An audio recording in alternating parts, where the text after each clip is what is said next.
Welcome back. You're watching the special edition of Young Turks. We're in conversation with the founder of India's most valued fintech company, PhonePe. But what's the plan? You've talked about some of the verticals that you feel very confident about. But what's the plan as far as IPOing is concerned? Samir, 2023 was the expectation. The world has changed since you made that forecast. What can we now realistically expect? So we'd said 5 years to be IPO ready in 2018. And I think if you were just looking at the payments core business, I think we are well positioned enough. Triple-digit operating growth, triple-digit revenue growth, very close to break even on the core biz. We would have thought about it. But you're right, lots changed. We had to spend a long year and a lot of investors had to actually pony up a lot of tax for us to domicile because we decided we want to list in India. So I think that need be done. And shout out to Walmart and all other investors. Almost 8,000 crores in tax, but I'm happy that we are now domiciled here. So you can sort of now definitely say PhonePe will IPO in India. That one part is done. Second, as you probably know, we've raised a bunch of money. We're in the middle of a fundraise, probably close by end of this month. So we're raising up to $1 billion, which I think will fund all of these new ambitions. We want to give it at least a couple of years for these businesses to get incubated to sort of give us a good sense of how big they can get, how much more money needs to be deployed. So at this point, I'd say 24, second half, 25, we'll start looking at the right time for an IPO. Obviously, the market environment also has to change a bit. I don't think it's a good time for tech businesses to go public. And with the money in the bank right now to sort of fund our aspirations, I think we are well placed. We can write this out.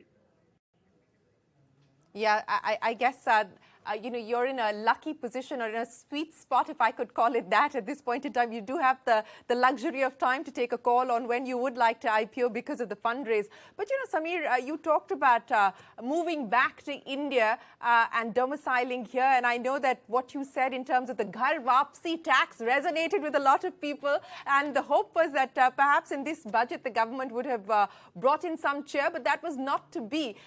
So, how do you see things like this impact the growth and the evolution of India's startup ecosystem, especially in the context of companies looking at the possibility of moving out of India? You decided to come back, but many are actually still considering moving out. What is the single biggest message that you would like to send out to policymakers today? I think the policymakers are definitely aware, and we've done our part in laying the concerns of the startup ecosystem that encourage people to go out in the first case. I will say, I think the venture capitalists who are a very big stakeholder here in the decision of where to list startups and therefore where to domicile them are starting to sort of turn around. I think a lot of the VCs I talk to are heartened by the response to IPOs in the last couple of years in India. I think the market has depth now. So I think there's a meeting of the minds. The regulators and the government are also actively looking at ways to facilitate getting a bunch of folks back. I'm privy to some of the discussions, but I think good change is coming. If I take a 3 to 5 year view, I am very hopeful the best of Indian startups will find attractive valuations, a long retail market sort of queue of interest. I think people will come back. And I think new startups will have to move less and less to impress upon VCs to actually fund their companies. I think that dynamic is playing out. Entrepreneurs are starting to say, hey, we want to eventually list here, we want to build for India, we want to pay our taxes here. So I think the market's starting to come of age. This is India, so we do move slower to begin with, but we seem to catch up. We leapfrog. So I wouldn't be surprised if US and Singapore entities start listing in India in 5 years. We seem to always leapfrog at the end. Well, let's hope we see that scenario playing out. As you point out, good change is coming, and we'll all be waiting to watch that. But you talked about IPOs, and you also talked about valuations, Samir. And I want to understand from you what we saw play out here in India with some of the new listings that we saw, including the likes of Paytm, and that dissonance between private market valuations and finally public market valuations. How have you read that story? What are the lessons that you take away from what we've seen happen there? I mean, today you're, valued more than double that of Paytm. It's hard for me to comment on Paytm specifically, but I'll say this. One, I think a lot of these well-known brands, Paytm, Zomato, Nykaa, and others, I think they ended up going public in India when the VC market was at its absolute peak worldwide. And if you see the carnage in the tech industry and the fintech industry worldwide in the public markets, unfortunately for these brands, which are very well-known brands, household names, the hit in India is less than the worldwide hit on tech stocks, but it's significant nevertheless. So I think there's merit to the fact that some of this is a global meltdown problem. I think the second one is the market not liking combination of either governance standards or business models. But again, let's look at where their businesses were a year ago. Let's look at the health of their core businesses today. And I would contend that while they sort of broke the wall and went public first, they got hit by the market, they're turning around fast. And I'll give the shout out to a Paytm. I think the business looks fundamentally more healthy today than it did 4 quarters ago when we look at it from a distance. So maybe the markets help the players grow up fast fiscally as well. It's a good thing. No, I agree with you. I think the focus on profitability is much needed. And in many ways, we've seen that course correction play out over the last few months. But Samir, I remember in an interview some time back, you had talked about your experience in the music industry, and you said it was hard to make money in the music industry. Which is harder, the music industry or the fintech business in India, from a money-making perspective? Oh, definitely the music industry. I'll still say that. I think the financial services market is so large, Shane, that eventually I think all of us will make some money. It would be miraculous if all of India gets digitized and is using digital payments and neo-banking and insurtech and what have you, and none of us are making money.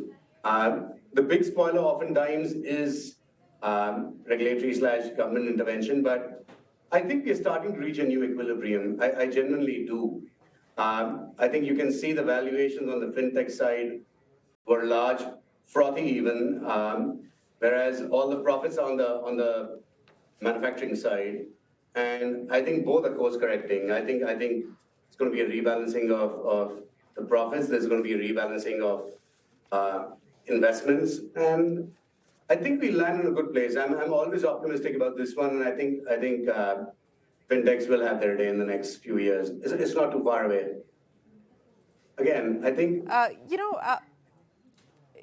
Yeah, Samir, I just wanted to understand from you, and I know you're constrained to talk about what happened with Zest Money, but you've decided to not go through with that deal. But, in terms of plugging gaps that you believe you need to plug or looking at areas that you need to expand into, forget Zest Money for now because that's off the table. And, you can feel free to comment or in a manner that you can on that particular deal. But are you out there in the market scouting for others? No. I think we're pens down. We made 4 successful acquisitions last year. Unfortunately, due to reasons I can't get into here, the Zest deal has, in fact, not gone through. But it's been more corp dev and corporate restructuring and fundraising activity than I'd like to deal with for a while. So at this point, we're launching PinCode. We're going to launch some other apps. We're going to build an app store. We're going to launch a host of services. So I'm really excited about going back on the drawing board with my designers and product managers and getting Rahul and the engineers together and building cool stuff. It's been a while. we haven't been able to spend time on the drawing board since COVID started. It's either been fundraising or domicile changes or acquisitions. So acquisitions off the table for now, at least off the drawing board for now. So what is being prioritized on the drawing board, Samir? And in terms of the aspiration, you talked about neobanks and so on and so forth. I mean, is a bank an eventual aspiration for you? I don't think I have a hairline left to do that in a lifetime, in this lifetime. I think I'm ambitious enough. We are ambitious enough as a company to try a whole bunch of stuff, but I think manufacturing financial products is not a forte. It's the same reason why PhonePe would not get into what we call the sort of conventional e-commerce businesses. I've spent many, many fruitful and happy years at Flipkart, but building a supply chain or building a lending operation are a lot of work. I think I like the intersection of consumer marketing, consumer product building and design personally. So launching new apps where someone's doing the heavy lifting, whether it's a seller platform or an insurance manufacturer, that's stuff we can do all day long. That's the stuff we enjoy. And I think that's the stuff we're good at, honestly. So, no, I like our banking system. We'll partner with them in everything. But do you see a lot of consolidation within? Do you see a lot of consolidation within this space, given the regulatory changes, as well as the regulatory uncertainty and the macro uncertainty as well? Almost certainly. Said this at an industry at the in Kochi recently. There was the entire sort of payments industry. Then I was just saying that the margins are so razor thin, either by policy intent or by market forces, that you can't have 150 people in the payments industry in India. You can't have 100 people trying to sell insurance in India at the same time. The market's not deep enough right now. And as much as we like talking about long-term market penetration, the margins need to play out. So I think capital will consolidate around a few players. I mean, it's cyclical as well, right? So 2021, 2015, there's people getting funded every single day, sometimes twice a day. And then you have the winters. I think winters are good because you learn how to run lean, you shed unnecessary cost, you shed unnecessary ambition even. And I think that will force some consolidation as well. It's inevitable. Well, Samir, we are going to have to take another very quick break, but don't go anywhere. We are back in a moment with more on Young Turks.